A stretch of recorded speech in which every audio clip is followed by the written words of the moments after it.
Hi everyone, I'm Tom and today I'm going to be showing you MESOS, which is a new game coming out at Essen 2024. We play as leaders of ancient tribes trying to build up our tribe with new members, gather food to sustain those members, construct new buildings and address unfolding events. There are 10 rounds in the game. I've got this set up for a 2-player game here with more players. There are more cards in the decks. There are more tiles available in the middle. There are more spaces on the offer track. But in each of those 10 rounds, in turn order, so from top to bottom on here, we're going to take our totems and place them on an available offer.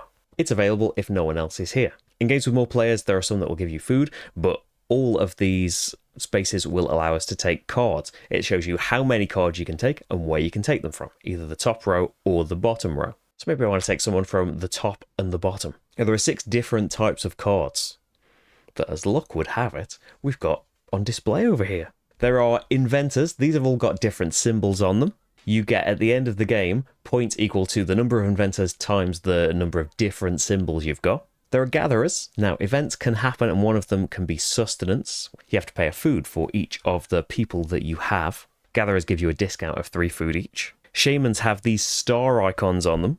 There'll be shamanic ritual events that will reward the player with the most stars and punish the player with the least. Builders will reduce the cost of building buildings and give you points as shown in the corner. So this one, a lot of discount, no points. Artists can give you points during the cave paintings event, which is another thing that's going to happen here. Having no artists, -2 points. Having one or more gives you a point for every artist. And whenever you take a hunter, if it's got no food icon here, you do nothing. But if it has got a food icon, you take a food token for every hunter you've got, whether it's got one of these icons on it or not. There are also building cards we can take. They cost us food. So at the start of the game, as first player, I've only got 2 food. This costs 3. It will be worth 3 points at the end of the game, and it gives you a special ability. Basically, after we resolve the actions, we are going to put our totems back on this turn order tile. If your reward gave you food, you'd get an extra food. So now we've seen all of the bits. My second player, Marty, over here, has got the choice. Does he want 2 cards as well? They would have to come from the top row, so it could be a bit risky. He knows he's got to feed his people, but he could get, say, a discount on building and then build the building. But he would go back to the turn order second because we resolved these tiles in order. We choose them in this order, top to bottom, and then we resolved them left to right. So he wouldn't get the reward from his building because the bottom section here is pay a food or lose 2 points. So perhaps he'd be satisfied with just 1 card and coming in first. So seeing the event that's out, maybe he would take the artist's card and then he returns his totem. He is going to go first next round and he gets a food now. And I haven't got the choice of that anymore. So knowing food's coming in, we had like a permanent discount on that and a discount on building in the future maybe. So these just go in columns in our player area. You only need to see the symbols in the top corner. I would come back here and I would have to pay a food for being second on this track in a 2-player game. At the end of the round, after everyone's finished all of their things, we resolve the events. We resolve them if they're in the bottom row, which won't happen right away. So you've got a bit of warning as to what events are going to happen at the end of next round, but just an example of what these events do. So if there's sustenance, that happens last. So first of all, we do the cave paintings. If you've got 0 artists, lose 2 points. So I have -2 points right now. Marty's got 1, so he gets a point for every artist and gets a point. Then sustenance, pay a food for every person that you've got. Marty has to pay a food.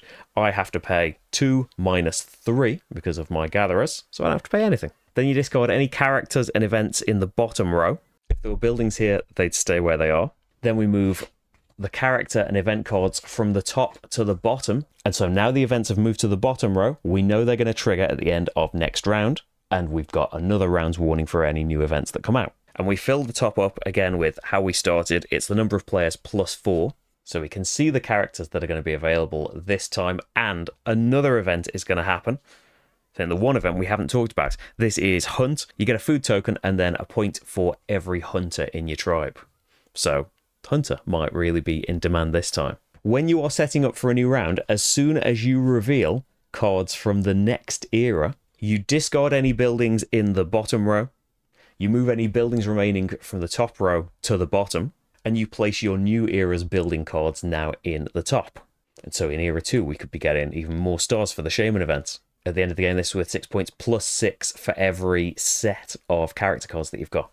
And there are more building cards, but in a 2-player game, there is 1 in Era 1, 2 in Era 2, 3 in Era 3. And at the end of the game, after 10 rounds, we do the events and everything as normal, but then you get points on your builders. You get points for inventors, so it's the number of inventors times the number of different symbols that you've got. 10 points for every 2 artists, and finally the points on your buildings, the points that they're worth, and some, as we've seen, have got endgame scoring on them. And that's Mesos. So I hope you enjoyed that and it gave you an idea of what the game is like. Again, this is going to be available at Essenspiel from Cranio Creations, and hopefully available everywhere shortly after that. If you'd like to see more from me, there are hundreds of playthroughs and more overviews and things.